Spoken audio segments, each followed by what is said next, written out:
तिरंगा फहराएंगे इस्लामाबाद में। वहाँ का जो झंडा है वो चांद तारा वगैरह वाला फेंक दे निकाल के, वो क्या है, खत्म बाजार है उसका। और इमरान जी वहाँ के प्रधानमंत्री को ले आके तिहाड़ में ठूंस दे।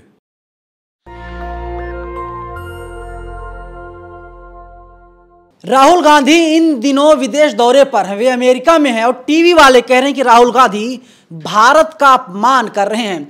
आज हम इन सभी मुद्दों पर बातचीत करेंगे।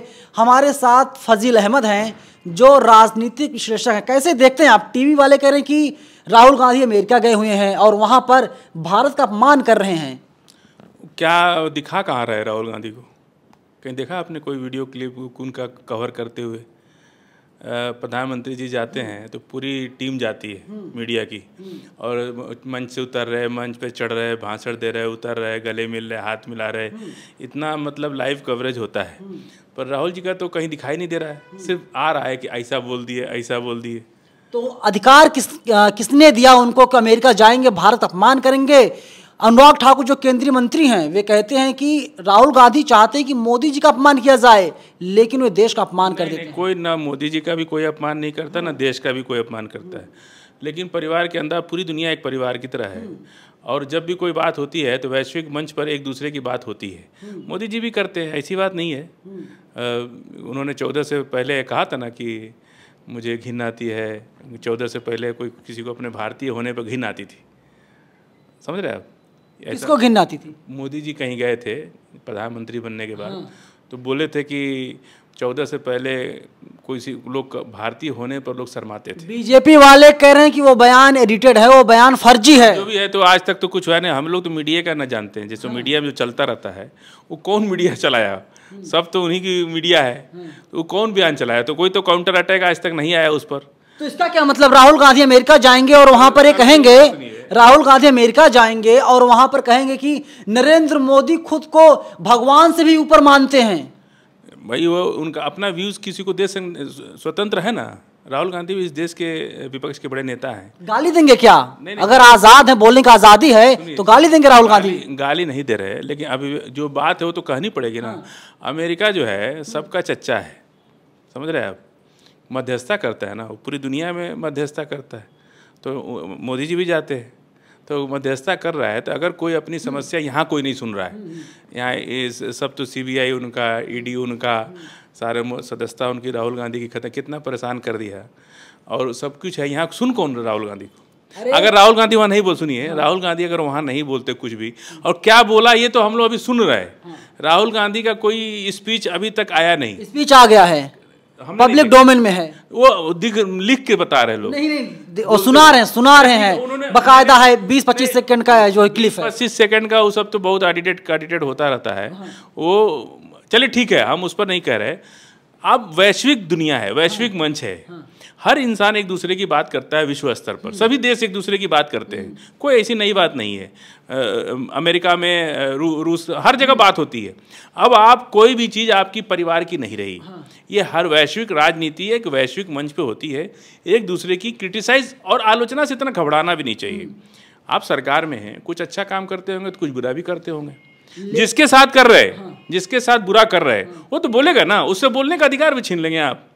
अब विपक्ष के आदमी को कहने का अधिकार, आजादी है, बोलने की आजादी है, लेकिन इसका मतलब नहीं है किसी को गाली दे। गाली तो कोई नहीं देता है, गाली कौन देता है? नहीं, मोदी जी का अपमान करते करते देश का अपमान करने लगते हैं, भगवान से तुलना कर देते हैं। नहीं, APJ अब्दुल कलाम साहब इस देश के राष्ट्रपति बने, और इतने बड़े वैज्ञानिक बने, विश्व के माने जाने वैज्ञानिक थे। वो कहाँ से पढ़ के वैज्ञानिक बने? भारत से ना। तो 14 से पहले ही ना वैज्ञानिक बने थे। तो कहाँ से, कौन सरकार इतना बड़ा इंस्टीट्यूशन खोली, इतना बड़ा कॉलेज खोली कि APJ अब्दुल कलाम साहब वैज्ञानिक बन के भारत के नाम रोशन किए? भारत का नाम रोशन किए ना, कौन सरकार थी? आज पाकिस्तान में आटा के लिए लोग मर रहे हैं। लाल बहादुर शास्त्री ने हरित क्रांति, एग्रीकल्चर रेवोल्यूशनर, और कहा, अमेरिका से कहा कि हमको गेहूँ नहीं चाहिए, गेहूँ का बीज चाहिए, और ला करके आज इतना देश में हमारे पास, हम दुनिया को गेहूँ आटा खिला रहे हैं। ये ताकत कहाँ, किस पार्टी की सरकार से आई? किस पार्टी की सरकार ने ये ताकत दिया इस देश की जनता को? आज पाकिस्तान के पास एग्रीकल्चर नहीं है। आप उनका फोटो देखिए, मर्सिडीज का कार का आता है फोटो, कभी हमने आज तक ट्रैक्टर का फोटो नहीं देखा। Narendra Modi is the boss. Bharatiya Janata party से पहले इस देश में जनसंघ थी, इन्होंने यूरिया का सबसे पहले विरोध किया, जब यूरिया आया देश में तो यूरिया खाद, यूरिया सबसे पहले इन्होंने यूरिया का विरोध किया। जब ट्रैक्टर आया तो इन्होंने ट्रैक्टर का विरोध किया, कहा कि हमारी ज़मीन दबा देगा, वो खराब कर देगा, ट्रैक्टर मत लाइए आप लोग। तो जब ट्रैक्टर आया तो इन्होंने ट्रैक्टर का विरोध किया। जब हाइब्रिड डंकल बीज आई देश के अंदर तब भी इन्होंने पूरा देश बंद किया था, आपको याद होगा। आप लोग नई संसद का विरोध कर रहे हैं। सुनिए ना, पूरा बात सुनिए। नई संसद का कोई विरोध नहीं कर रहा है, विरोध संसद का हो ही नहीं रहा है, तौर तरीके का विरोध होता है संसद का। यही आप ही लोगों ने कहा था कि मोदी जी महल बनवा रहे हैं, मोदी जी अपना घर बना रहे हैं। अब देखिए वो किसने कहा हम नहीं जानते, लेकिन किसी भी चीज़ का संसद का कौन विरोध कर रहा है? तौर तरीके का विरोध होता है। नोटबंदी हुई ना नोटबंदी किसने किया था? प्रधानमंत्री जी किए थे ना। अरे आरबीआई गवर्नर का फैसला था। अरे उस 17 में 18 में जब 16 में जब हुई तो प्रधानमंत्री जी टीवी पे आके बोले ना कि आज से नोट बंद, रात को 12 बजे से नोट बंद किए ना। आज 2000 का नोट कौन बंद किया? आरबीआई। तो उस टाइम भी हम लोग तो यही बात बोलते थे ना कि भाई आरबीआई को करने दीजिए, आप क्यों कर रहे हैं? ये अधिकार आरबीआई का है, लेकिन आपने अधिकार छीन करके खुद नोटबंदी कर दिए। और आज 5 साल के बाद आरबीआई कर रहा है। इसका मतलब आप तो माने ना कि गलती हुई आपसे। तो अगर विपक्ष सुन लीजिए, नहीं नरेंद्र मोदी जी बॉस हैं सर। अरे सुनिए ना, आप प्रोवोक मत कीजिए, आप सुनिए बात को। नहीं, मोदी जी बॉस नहीं है क्या? बॉस तो सबके हैं, वो देश के प्रधानमंत्री हैं। अरे पूरी दुनिया के बॉस हैं। जब हम लोग तो यही बात बोलते थे ना कि सुप्रीम कोर्ट को अपना काम करने दीजिए, आरबीआई को अपना काम करने दीजिए, सीबीआई को अपना काम करने दीजिए, ईडी, सबको अपना जो तरीका है उससे संवैधानिक तरीके से काम करने दीजिए। लेकिन आप तो सबसे ऊपर आके खुद आके कह दिए कि 12 बजे नोट बंद। क्या बात करते हैं? अरे ईडी, सीबीआई, आईटी, जितने भी, सुनिए सर, जितनी भी एजेंसियां हैं, मोदी जी के घर का कोई व्यक्ति नहीं है कि मोदी जी ने किसी को डायरेक्टर बना दिया हो। सुप्रीम कोर्ट ने कहा अभी कि ऐसी क्या खासियत है कि एक ही अफसर बार बार प्रमोट कर रहा है? रिटायरमेंट के बाद भी क्या इस देश में दूसरे अफसर नहीं है? हो सकता है काबिल ना हो, तो नहीं काबिल हो तो डिपार्टमेंट बंद कर दीजिए ना। आप एक ही आदमी काबिल है। डिपार्टमेंट क्यों बंद करेंगे भाई? और तमाम लोग काम कर रहे हैं, छोटा कर्मचारी इसमें है। चैनल चला रहे तो आप अकेले चला रहे हैं? क्या आपके पीछे भी कोई टीम है? सब बेकार है, आप ही सही हैं, बाकी सब बेकार हैं। लेकिन हमें लगेगा, लेकिन हमें लगेगा सर, सुनिए, अगर हमें लगेगा जो बॉस हमारा है 70 साल 60 साल उम्र हो गई, अगर 80 साल के हो गए हैं तो जाहिर सी बात है हम उनको रखेंगे। मान लिए बॉस ना, मोदी जी बॉस मानते हैं। मानते हैं, जब तक प्रधानमंत्री हैं तब तक सबके बॉस ही हैं। दुनिया के बॉस हैं वो। का लोकतंत्र जो है ना, बॉस की भी आलोचना करने का अधिकार देता है। 70 साल से हम लोग प्रधानमंत्री की आलोचना कर रहे हैं, कोई नई बात नहीं है। HD देवगौड़ा साहब ओबीसी के समाज के थे, और यही बीजेपी के लोग कहते थे कि वो तो बेकार हैं, पीछे बैठ के सोते रहते हैं, सदन की कार्रवाई में हिस्सा नहीं लेते। यही लोग कहते थे ना। मनमोहन सिंह जी भारत के विश्व के माने जाने अर्थशास्त्री, विश्व के माने जाने अर्थशास्त्री। गौरव है भारत का कि भारत के प्रधानमंत्री बने। और आज जो आर्थिक मंदी से भारत, पूरी दुनिया गुजर रही है, भारत पर असर नहीं है। ये मनमोहन सिंह जी का 10 साल का कार्यकाल रहा है। उनको ये लोग क्या कहते थे? को छोड़े क्या? किसी को छोड़े? इतने बड़े अर्थशास्त्री, किसको ये लोग छोड़े? लाल बहादुर शास्त्री को, लाल बहादुर शास्त्री, जवाहरलाल नेहरू। देश जब आज़ाद हुआ उस समय कुछ भी नहीं था देश के अंदर। फौज के पास 303 की बंदूक नहीं थी, सब अंग्रेज चले गए। जो हालत अफगानिस्तान का अमेरिका ने किया था, वही हालत अंग्रेज जब गए यहाँ, कुछ था भारत में? उस जमाने में रिहंद बांध परियोजना बनाई, बिजली परियोजना, पहली भारत की, और एक आदिवासी से उद्घाटन कराया उसका।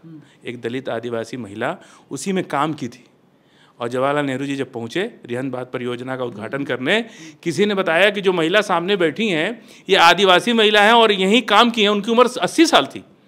उस महिला से उन्होंने उद्घाटन कराया। सबसे सीनियर थी, सबसे सीनियर थी। बड़ा दिल खुश कहते हैं। और यहाँ एक आदिवासी महिला हमारे देश के राष्ट्रपति, गौरव है इस देश का। आज क्यों नहीं बुलाया? यही ना दिक्कत है। हम लोग, कोई भी नेता इस देश का पार्लियामेंट का उद्घाटन का विरोध नहीं किया है। ये मांग कर रहा है कि इस देश की सर्वोपरि लीडर, सबसे बड़ा प्रथम नागरिक इस देश का, हमारी महिला महामहिम राष्ट्रपति जी। लेकिन थैंक यू बोलिए, नरेंद्र मोदी जी ने ही जो है कि द्रौपदी मुर्मू को पहले प्रत्याशी बनाया और चुनी गई और देश की राष्ट्रपति बन गई, और वहीं कांग्रेस पार्टी के लोग विरोध कर रहे थे। आप किसी को बना करके, चुन करके उसका स्टेटस लो करेंगे, गिराएंगे उसके। आप मुझे बुलाए यहाँ और बुला के हमको बेइज्जत करेंगे यहाँ पे आप? यही तरीका है क्या? आपने बना दिया, बहुत अच्छी बात है, लेकिन स्टेटस डाउन कर रहे हैं ना। इस पूरे देश का मालिक कौन है? सर्वोपरि लीडर महामहिम राष्ट्रपति जी हैं। मोदी जी क्या हैं? वो तो प्रधानमंत्री है ना, वो तो उनसे 3 स्टेप नीचे हैं। प्रधान सेवक है, जनता की सेवा कर रहे हैं। ऊपर महामहिम बिल जब पास होता है, प्रधानमंत्री जी अकेले पास कर लेते हैं क्या, बिना राष्ट्रपति जी के 10 लोकसभा, राज्यसभा, इसके बाद फिर राष्ट्रपति साइन होती है आखिरी में। मेरी बात सुनिए, सर्वोपरि लीडर कौन है? तरीका है ना। सुप्रीम कोर्ट का उद्घाटन कौन करेगा? कोई एडवोकेट बोलेगा कि हमारी सबसे अच्छी चलती है, हम ही करेंगे। हमारे गुरुजी का फोन आया उस दिन गाँव से, बहुत नाराज थे। हमको पढ़ाए हैं बचपन में स्कूल में। बोले फजील बेटा बताओ, बाप बड़ा है कि दादा? तो मैंने कहा कि बाप बड़ा है। बोले क्यों? हम कहा दादा तो बैठा रहता है, घर तो बाप चलाता है ना, तो बाप ना बड़ा हो गया जी, दादा से क्या मतलब, वो तो बैठ के खाते हैं। बोले ठीक कह रहे हैं तुम, प्रधानमंत्री जी को ऐसा ही हो गया है। उनको लगता है कि देश हम चलाते हैं तो सबसे बड़े हम हैं। बिल्कुल, मोदी जी ही सब कुछ है। मोदी जी बॉस हैं, देश के मालिक हैं। सुन लीजिए, जो दादा है उसी ने बाप को इस लायक बनाया है कि आज वो घर चला रहे हैं। दादा को आप, यही दिक्कत है परिवार। हाँ, पूरे देश में किसी ने पार्लियामेंट का विरोध नहीं किया, तौर तरीके का विरोध कि हम लोग चाहते थे कि महामहिम राष्ट्रपति जी उसका उद्घाटन करें, और कोई बात नहीं थी। अब तो हो गया सारा काम धाम। क्या बहिष्कार करने का प्लान है अभी? करने को सब कुछ हो जाता है, लेकिन अब उसका तो हो गया ना। अब उस जनता के मन में बात है, समय आने पर जनता भी उसका जवाब देगी। ऐसी बात थोड़े है कि कोई अपनी मर्जी से धमकी दे रहे हैं। आप धमकी दे रहे हैं क्योंकि 1 साल से कम का वक्त बचा हुआ है। कुछ आगे बोलिए ना, दूसरा सवाल। आप यही कह रहे हैं ना कि हम लोग बताएंगे आगे, बताएंगे। धमकी दे रहे हैं मोदी जी को? बोलिए। धमकी नहीं दे रहे हैं, बता चेतावनी दे रहे हैं, अलर्ट कर रहे हैं। दे रहे हैं, हम बता रहे हैं कि जिस तरह आपने अपनी गलती महसूस की कि नोटबंदी हमको नहीं करना चाहिए था, आरबीआई को करनी चाहिए थी, ये भी गलती महसूस करेंगे प्रधानमंत्री जी कि उद्घाटन हमको नहीं, महामहिम राष्ट्रपति महोदया को करना चाहिए था। समय आने पर आज जैसे 5 साल के बाद गलती महसूस किए ना कि हाँ नोटबंदी हमको नहीं करना था। नोटबंदी में कहाँ मोदी जी का बयान आया? आप लोग कहाँ सर, सपने देख रहे हैं क्या आप लोग? याद है नोटबंदी? नोटबंदी 2016 में की गई थी। बिल्कुल 8 बजे मोदी जी टीवी पर आए थे। 500 और 1000 रुपए के जो नोट हैं वो बंद हैं, नए नोट आएंगे 500 रुपए के। लेकिन मतलब इतना नफरत क्यों है? नहीं, नफरत क्यों है? मोहब्बत है उनसे, बहुत बड़ी मोहब्बत है। मोहब्बत है तब ना आदमी चर्चा किसकी करता है? जिससे प्यार करता है उसी की चर्चा करता है। जिससे नफरत करता है उसका तो नाम भी नहीं लेता। चर्चा तो पड़ोसी भी करता है, जिससे जलता है। नहीं, जलता नहीं है, प्यार करता है। मोदी जी सुन लीजिए, मोदी जी जब से आए हैं, आज क्या नाम है, इंडियन रेलवे कौन बनाया? राष्ट्रीय राजमार्ग कौन बनाया? मजबूत सेना इस देश का कवच है, किसने खड़ा किया? भारत संचार निगम ऑल इंडिया, आज हाथ में मोबाइल चल रहा है, किसने बनाया?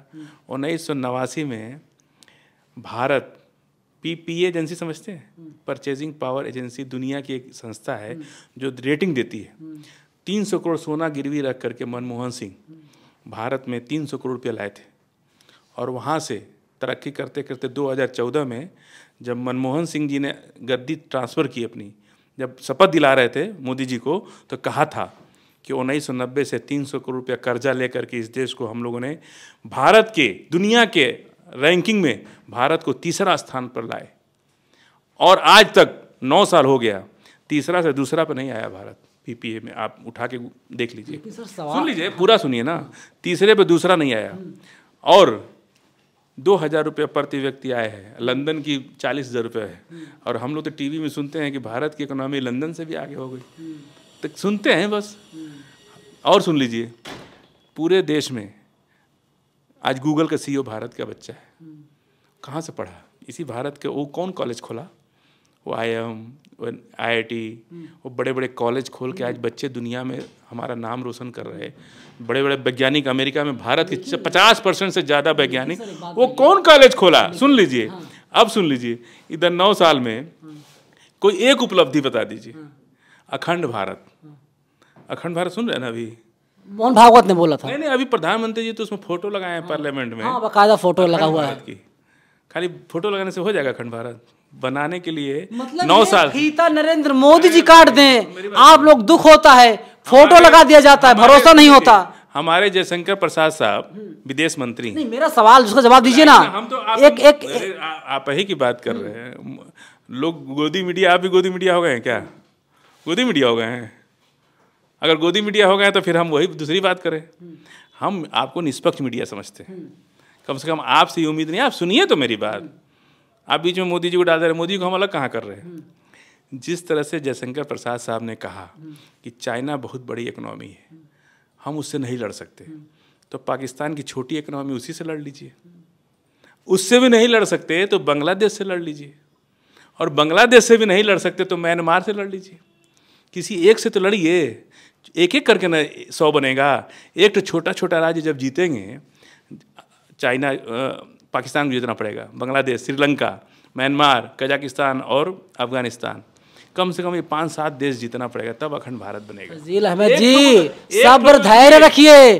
धीरेन्द्र शास्त्री ने कह दिया है, सुनिए सर, धीरेन्द्र शास्त्री ने कह दिया है कि अगर भारत सरकार कह देना वो पाकिस्तान में जाकर पाकिस्तान को हिंदू राष्ट्र बना दें, मुंह से जवान मोदी जी सिर्फ परमिशन दे दें, देने से होगा। हम तो धीरेन्द्र शास्त्री से कह रहे हैं कि जाके पाकिस्तान में, कजाकिस्तान में भी सभा करें। आखिर विश्व में सनातन संस्कृति पूरे दुनिया में फैलने, बहुत बड़ा बयान दे रहे हैं आप, ये बयान आपका वायरल हो जाएगा। बिल्कुल वायरल कर दीजिए। धीरेन्द्र शास्त्री जी, भारत में तो बहुत हिंदू हैं, यहाँ हिंदू को जगाने से क्या फायदा। आप हिंदू सनातन संस्कृति में पाकिस्तान में बढ़ाइए, वहाँ सनातन संस्कृति कम हो रहे लोग। अफगानिस्तान जाइए, वहाँ पे कीजिए, दुबई जाइए, बांग्लादेश जाइए, श्रीलंका जाइए, म्यांमार में जाइए, अफगानिस्तान जाइए, सऊदी अरेबिया जाइए। हम तो कह रहे हैं कि सऊदी अरेबिया भी जाना चाहिए धीरेन्द्र शास्त्री को। देखिए धीरेन्द्र शास्त्री, अगर आप इस वीडियो को देख रहे हैं, आपको खुलेआम चैलेंज कर रहे हैं, मुस्लिम है, धर्मगुरु है, नाम है फजील अहमद, आपको चैलेंज कर रहे हैं, तो हो सकता है भारत सरकार जो है उनको परमिशन ना दे रही हो कि वे पाकिस्तान जाकर सभा करें, जाकर के राम कथा करें। ऐसे कैसे परमिशन नहीं दे सकते? उनको तो जाते ही लंदन वंदन, जहाँ चंदा वंदा लेने जाते ही रहते हैं, चंदा लेने जाते हैं, ये बड़ा आरोप लगा रहे हैं आप। यूएस जाते हैं ना, यूके भी जाते हैं, यूएस जाते हैं, पाकिस्तान चले जाएं, अफगानिस्तान चले जाएं, कजाकिस्तान चले जाएं, बांग्लादेश चले जाएं, श्रीलंका चले जाएं, म्यांमार चले जाएं। आखिर हिंदू भारत में तो सभी हिंदू हैं, यहाँ हिंदू का काम भी हिंदू हैं। सुन लीजिए, सिंधु अहमद लिखा हुआ सर, टाइटल लगा हुआ है, आप हिंदू हैं या नहीं है बताइए। वो यहाँ हिंदू किसी को नहीं मानते, सिर्फ धीरेन्द्र शास्त्री अपने को हिंदू मानते हैं। बात समझ रहे? एक मैं वीडियो उनका देख रहा था कि कोई दलित जो है गया उनका पैर छूने, तो पैर उठा लिए ऊपर, कहे छूना नहीं, दलित है, अछूत अछूत। दलित है? बोल, वीडियो है मेरे पास, एडिटेड वीडियो हो सकता हो। नहीं, वो माने वो खुद पूरा वायरल हुआ है। अछूत है, मत छुओ हमको। वो हिंदू कहाँ है? हिंदू होता तो अछूत होता। आदिवासी रामनाथ कोविंद साहब दलित थे ना, राम मंदिर के शिलान्यास में उनको नहीं बुलाया गया, पार्लियामेंट के शिलान्यास में भी नहीं बुलाया गया था, क्योंकि आप भी लोग बहिष्कार करते हैं, फिर आप लोग जाते हैं, आप लोग कहते हैं अम्बेडकरवादी हैं। सही बात, मैं पार्लियामेंट जीतूंगा, एमपी बनूंगा तो नहीं बैठूंगा वहाँ पे। लेकिन हमारा ये अब थोड़े लड़ाई है, हमारी लड़ाई थी एक आदिवासी समाज की, देश की हमारी राष्ट्रपति महामहिम द्रौपदी मुर्मू साहब, उनको उनसे आप उद्घाटन कराइए, ये अधिकार उनका है। लेकिन आपने नहीं किया। जिस तरह से 5 साल के बाद आपने महसूस किया कि हमने गलती किया, नोटबंदी का कह करके आरबीआई को करना चाहिए था, आप 2024 तक चुनाव तक आपकी गलती महसूस करेंगे कि हमने आदिवासी महिला का, जो हमारे देश की महामहिम राष्ट्रपति थी, उनसे हमको उद्घाटन कराना चाहिए। लास्ट क्वेश्चन मेरा यही है। और क्वेश्चन पूछिए। हाँ, लास्ट क्वेश्चन मेरा यही है, क्योंकि समय कम है। ये बताइए कि मोदी जी को जो पूरी दुनिया है बॉस बोलती है, और राहुल गांधी अमेरिका चले जाते हैं, वहाँ पर अपमान करते हैं, तो क्या राहुल गांधी को समझ नहीं आती कि जो है कि मोदी जी दुनिया के बॉस हैं और वे अपमान कर रहे हैं? 5 राज्यों के स्टूडेंट्स को ऑस्ट्रेलिया ने जहाँ बॉस बोला ना, उनकी अगले ही दिन, वो तो पहले हुआ था, तो काहे का बॉस है फिर? अब भारत के बच्चों को जो बैन कर दे अपने राज्य देश में आने के लिए और कहे हम बॉस हैं, आपको हम गाली दें, अब फिर कहें कि आइए नवीन जी बहुत अच्छे हैं, तो आप अच्छा मानेंगे? ये सब बातें मीडिया में ही अच्छी लगती हैं, देश की जनता सब जानती है। आप लोग पाकिस्तान की बार बार बात करते हैं, पाकिस्तान कांप रहा है, चाइना का औकात नहीं है वो 1 इंची आगे आ जाए। यही मैं कह रहा हूँ कि यही सही समय है। वहाँ की सेना इमरान खान के से उलझी है, हम लोग बड़े आसानी से पाकिस्तान जीत लेंगे। जीत क्या कब्जा कर ले जा करके? बिल्कुल, तिरंगा फहराएंगे इस्लामाबाद में, भारत का। वहाँ के लोग कहाँ जाएंगे? भारत की, मोदी की जय बोलेंगे, इसी देश के नागरिक बनेंगे और हमारी संसद में बैठेंगे। अरे भारत में हिंदू राष्ट्र की बात हो रही है, तो क्या जो वहाँ के मुसलमान सारे, हाँ, उनको हिंदू बना दिया जाए? हिंदू राष्ट्र मुसलमान को क्या बाहर कर रहे हैं क्या? वो तो कह ही रहे कि मुसलमान हमारा भाई है, रहेगा। वो बाहर थोड़े कर रहे। पाकिस्तान बांग्लादेश को मिला ले, मतलब कब्जा कर ले, हाँ एक एक करके कर ले, तिरंगा फहरा दे जाके इस्लामाबाद में। हम तो यही चाह रहे हैं। और वहाँ का जो झंडा है वो चांद तारा वगैरह वाला फेंक दे निकाल के। वो क्या है, खत्म बाजार है उसका। और इमरान जी वहाँ के प्रधानमंत्री को ले आके तिहाड़ में ठूंस दे। कट्टर हिंदू बन रहे हैं आप। नहीं ठूंस दे। हम तो कह रहे हैं जिस दिन पाकिस्तान में भारत मिल गया ना, भारत पहले सोने की चिड़िया था, अभी भी है नहीं, पाकिस्तान मिल जाएगा, हम गैस के मालिक हो जाएंगे, नेचुरल गैस के। बात समझ रहे हैं? नेचुरल गैस के मालिक हो जाएंगे और भारत इतना आगे बढ़ेगा। इसी गैस को बेच के कतर कहाँ पहुँच गया, और गैस के मालिक को आपने किनारे निकाल, जहाँ गैस थी उसी को दे दिया पाकिस्तान को। जहाँ खजाना था गैस का वो पाकिस्तान आपने दे दिया। हम तो कह रहे भारत में मिला लो। भारत फिर से, भारत और पाकिस्तान की जो बुरी हालत हुई है ना, जनता हंस के भारत के साथ आने को तैयार है। बस भारत की सरकार बड़ा दिल दिखा करके पाकिस्तान पर हमला करे। लेकिन सवाल ये भी है ना कि जो वहाँ के लोग हैं मुस्लिम हैं, क्योंकि धर्म दे करके ही जो भारत का बंटवारा हुआ था, हिंदू मुसलमान, और फिर जो वहाँ के मुस्लिम लोग हैं, मैक्सिमम वहाँ पर मेजोरिटी जो मुस्लिम की है, वे लोग कहाँ जाएंगे? अखंड अफगानिस्तान मुस्लिम है, कजाकिस्तान मुस्लिम, बांग्लादेश जाएंगे वे लोग, भारत कब्जा हो जाएगा। तो अखंड भारत कैसे बनाएंगे आप, जब मुसलमान से इतना नफरत है? तो अखंड भारत बनाने के लिए पाकिस्तान बांग्लादेश को मिलाएंगे तभी ना अखंड भारत मतलब जीत लेंगे। जब अगर जो मोदी जी की सरकार है, जब हम लोग जाएंगे वहाँ पर, देश जाएगा, भारत जाएगा, तो हम कब्जा कर लेगा, जो उनकी संपत्ति है उस पर भारत कब्जा हो जाएगा। जो वहाँ के लोग हैं वे लोग कहाँ जाएंगे? क्या ऑप्शन है भाई? जो है वहीं रहेंगे, भारत की सीमा में मिल जाएगा। पाकिस्तान जमीन कम हो जाएगी ना? नहीं, और जमीन बढ़ जाएगी ना। पाकिस्तान पूरा भारत में मिल जाएगा, बांग्लादेश भारत में मिल जाएगा, तो भूभाग बड़ा हो जाएगा ना भारत का। सम्राट अशोक का कहाँ तक भूभाग था? ईरान के बॉर्डर से लेकर के और चाइना के बॉर्डर तक, रूस के बॉर्डर तक सम्राट अशोक का भूभाग था। उस भूभाग की हम बात कर रहे हैं। भारत, पाकिस्तान, बांग्लादेश, म्यांमार, श्रीलंका और अफगानिस्तान और कजाकिस्तान, ये सब एरिया सम्राट अशोक का भूभाग था, भारत का था। उसको ना अखंड भारत, आप उतना एरिया जब बना लेंगे तब ना अखंड भारत बनेगा। ये फजील अहमद खुल के कह रहे हैं कि भारत को अब जाना चाहिए, चढ़ाई कर देनी चाहिए और पाकिस्तान में अपना तिरंगा झंडा जो है उसको लहरा देना चाहिए, और वहाँ का जो झंडा है उसको उखाड़ कर फेंकना चाहिए, और हमारा भारत तभी अखंड भारत बन पाएगा। फिलहाल पूरी बातचीत पर क्या राय आप लोगों की? कमेंट बॉक्स खुला हुआ है, आप लोग अपनी राय में जरूर बताइएगा। नेशनल दस्तक की आपसे गुजारिश है कि अगर इसको बचाना चाहते हैं तो नेशनल दस्तक को सब्सक्राइब करने के लिए रेड कलर के सब्सक्राइब बटन को दबाएं, फिर बेल आइकन की घंटी दबाएं। नेशनल दस्तक को बचाने के लिए बहुत जरूरी है कि हर खबर को शेयर करें, लाइक करें, कमेंट जरूर करें।